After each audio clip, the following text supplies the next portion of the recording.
আপনার পায়ের নিচে ঠিক ৬০০ কিলোমিটার গভীরে এমন একটি পর্বতশ্রেণী রয়েছে যার চূড়া মাউন্ট এভারেস্ট থেকেও উঁচু। বিজ্ঞানীদের মতে যার উচ্চতা প্রায় ৪০ কিলোমিটার বা ২৫ মাইল। আর সবচেয়ে বিস্ময়কর তথ্যটা কি জানেন? বিষয়টি সম্পর্কে ধারণা দেয়া হয়েছিল ১৪০০ বছর আগে পবিত্র কোরআনে।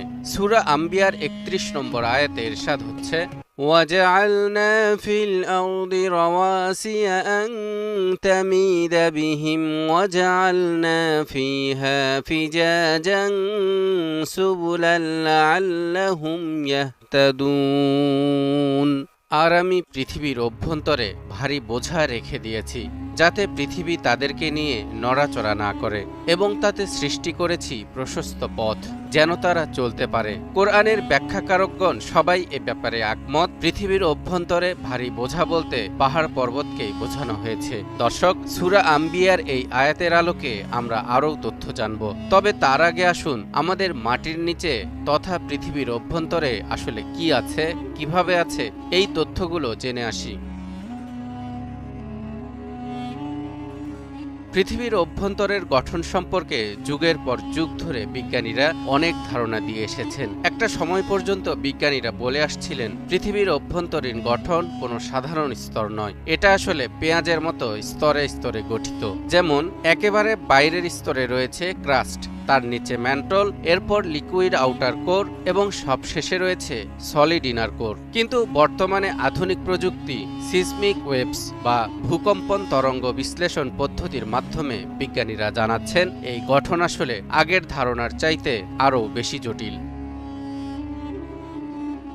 সম্প্রতি যুক্তরাষ্ট্রের ইউনিভার্সিটি অব ক্যালিফোর্নিয়ার বিজ্ঞানী বারবারা রোমানোভিচ এবং অক্সফোর্ড ইউনিভার্সিটির মারিয়া শেকমিস্ত্রেঙ্কোর গবেষণায় উঠে এসেছে পৃথিবীর প্রায় ৪১০ মাইল বা ৬৬০ কিলোমিটার গভীরে এক বিশাল পর্বতশ্রেণীর অস্তিত্ব পাওয়া গেছে, যেগুলোর উচ্চতা মাউন্ট এভারেস্ট থেকেও বেশি, অর্থাৎ প্রায় ৪০ কিলোমিটার পর্যন্ত উঁচু।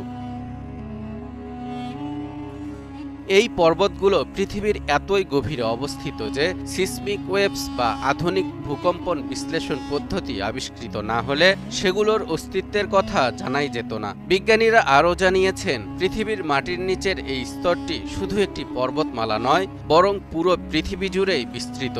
এই পর্বত শৃঙ্গগুলো অত্যন্ত শক্তিশালী হওয়ায় তারা উপরস্থ স্তরের গতিশীলতা কমিয়ে দেয় এবং এক প্রকার স্থিতিশীলতা এনে দেয় পৃথিবীর অভ্যন্তরে, ঠিক যেমনটি আয়াতে বলা হয়েছিল, যাতে পৃথিবী তাদেরকে নিয়ে নড়াচড়া না করে। সেই গবেষণাতেই উঠে এসেছে দুইটি বিশাল ব্লব বা গুচ্ছ গঠন রয়েছে পৃথিবীর কেন্দ্রের উপর, একটি আফ্রিকার নিচে, অন্যটি প্রশান্ত মহাসাগরের নিচে। এই ব্লবগুলো তাপ শোষণ করে পরবর্তীতে প্রচণ্ড উত্তপ্ত ম্যাগমা তৈরি করে, যা জেগে ওঠে সুপার আগ্নেয়গিরির মাধ্যমে।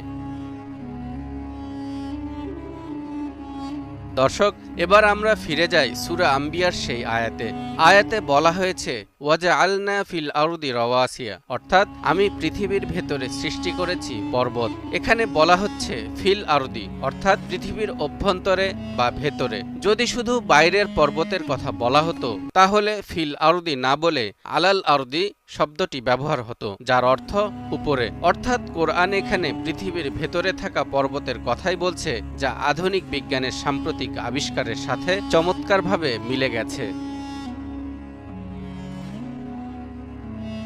আজ বিজ্ঞানীরা পৃথিবীর অভ্যন্তরে এমন সব তথ্য আবিষ্কার করছেন যা একসময় কল্পনাও করা যেত না, অথচ মহাগ্রন্থ আল কোরআন সেসব তথ্যের ধারণা দিয়ে রেখেছে ১৪০০ বছর আগে, এমন এক যুগে যখন কেউ জানত না পৃথিবীর অভ্যন্তরে কি লুকিয়ে আছে। বিজ্ঞানের অগ্রযাত্রার সাথে সাথে আমরা দেখতে পাচ্ছি প্রতিটি আবিষ্কারের মাধ্যমে কোরআনের সত্যতা যেন আরও স্পষ্ট হয়ে উঠছে।